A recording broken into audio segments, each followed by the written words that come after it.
il y a toujours du dégât, il y a toujours des gens qui s'en vont, c'est normal. La proportion que ça a pris au NPA n'est pas normale, donc c'est juste qu'il y a eu des problèmes plus structurels que juste des problèmes de gestion de prise de parole, de liste de parole, ça veut dire qu'il y a des problèmes politiques qui sont posés. La question c'est dans quelle mesure ces problèmes politiques qui se sont posés, qui sont par exemple dès le départ les engueulades sur les échéances électorales et le rapport au Front de gauche qui a tout de suite absolument pollué les débats, c'est-à-dire que le fait que des élections ont eu lieu quelques mois seulement après la création du NPA a fait, dans une partie de la gauche où la question électorale est une question historiquement très compliquée, a fait déjà partir en cacahuète une partie des gens.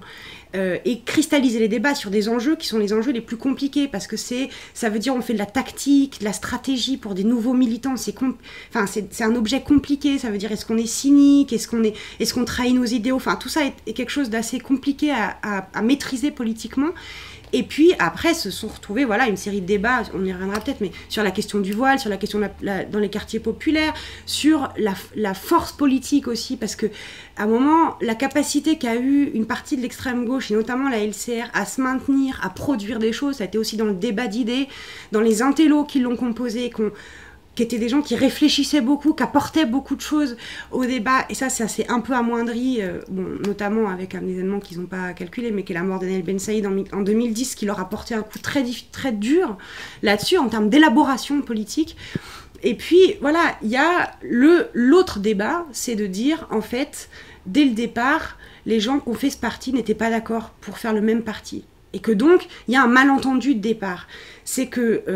il y avait les gens, d'ailleurs, c'était tendance à exister au sein de la LCR avant le NPA, entre il faut faire un parti révolutionnaire, mais plus massif, mais qui soit sur les fondamentaux trotskistes révolutionnaires, et d'autres disant il faut ouvrir le débat stratégique, ça veut dire pas uniquement être sur une ligne révolutionnaire en disant on prône la révolution, mais de dire on peut y aller, y compris avec des alliances électorales, des fronts plus larges, parce que la période s'y prête, c'est les blocs anti-austérité comme il en existe en Grèce, au Portugal, la tentative qu'avait fait Rifondazione Comunista en Italie, Die Linke en Allemagne. C'est des débats qui existent dans tous les pays d'Europe, qui existent et qui sont permanents. Et donc,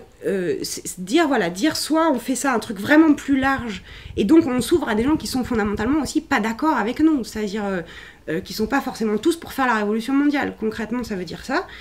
Et ces deux tendances, elles ont existé au moment de la fondation du NPA. À un moment, on a cru que ces débats, ils n'existaient plus, que tout le monde était d'accord, et en fait, à la première difficulté, ils sont réapparus, jusqu'au blocage qui a duré pendant les 4 années qui viennent de s'écouler.